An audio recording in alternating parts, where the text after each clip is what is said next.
Aujourd'hui, malgré le leadership, le travail bien fait de l'honorable Malick Diaw, il faut reconnaître que le CNT est aujourd'hui très affaibli. Très affaibli pour deux raisons. Quand les membres du CNT, et surtout aussi certains sont membres du bureau, j'ai été son patron, il est le premier secrétaire parlementaire, donc fait partie du bureau. Et il y a d'autres aussi que je refuse même de citer leur nom, qui font des sorties vraiment de caniveau. Ensuite, quand il y a des gens qui auraient dû apporter de l'éclairage, se permet de dire que nous allons chercher des vraies informations, alors que toutes les informations passent au CNT avant toutes les lois initiées par le gouvernement passent d'abord sur le bureau du CNT, ensuite à la commission, et puis voilà, bref. Et tenir ce propos, moi je devais commencer par le brillant jeune docteur Amadou, qui est économiste, quand il parle de mandat à souffrance, donc il reconnaît que la dette intérieure aujourd'hui plombe.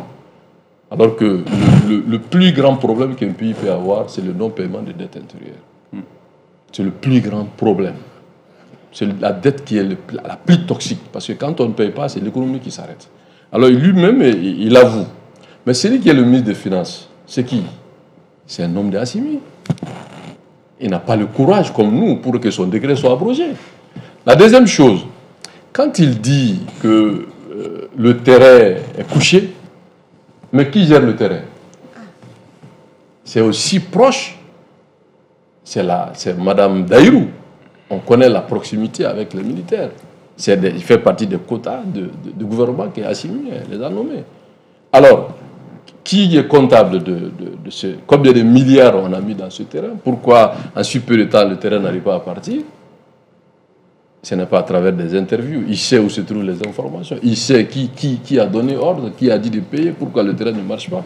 Et en parlant, la troisième chose que je trouve vraiment à la limite une insulte, tout le respect que j'ai pour son bagage intellectuel, mais je parle de politique, à la limite que je trouve que même c'est quand il dit que nous allons chercher des vraies informations pour le peuple malien. Donc lui, il est là pendant 4 ans. C'est maintenant qu'il va chercher les vraies informations. Alors que toutes les lois initiées ou proposées passent au CNT. Bon, moi je pense que le populisme aussi doit avoir des limites raisonnables. On peut être opportuniste, on peut être populiste, mais il faut quand même respecter que les autres aussi ont de la cervelle. Je vais finir, s'il vous plaît.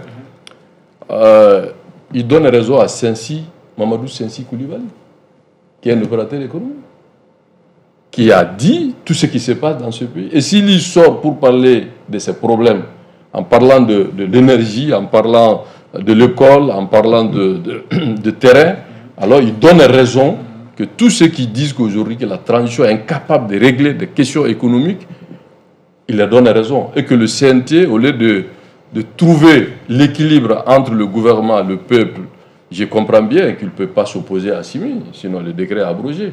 Mais aujourd'hui, je pense que le CNT est affaibli par certains de ses membres qui font des sorties vraiment intempestives, mais des sorties qui n'apportent absolument rien à l'éclairage et qui n'apportent même pas de début de solution, mais qui sortent tout simplement pour se faire remarquer. Et lui, au moins, il a fait une sortie ratée, mais l'autre qui fait des sorties de caniveau, vraiment, je me dis, vraiment, il faut qu'on avance positivement.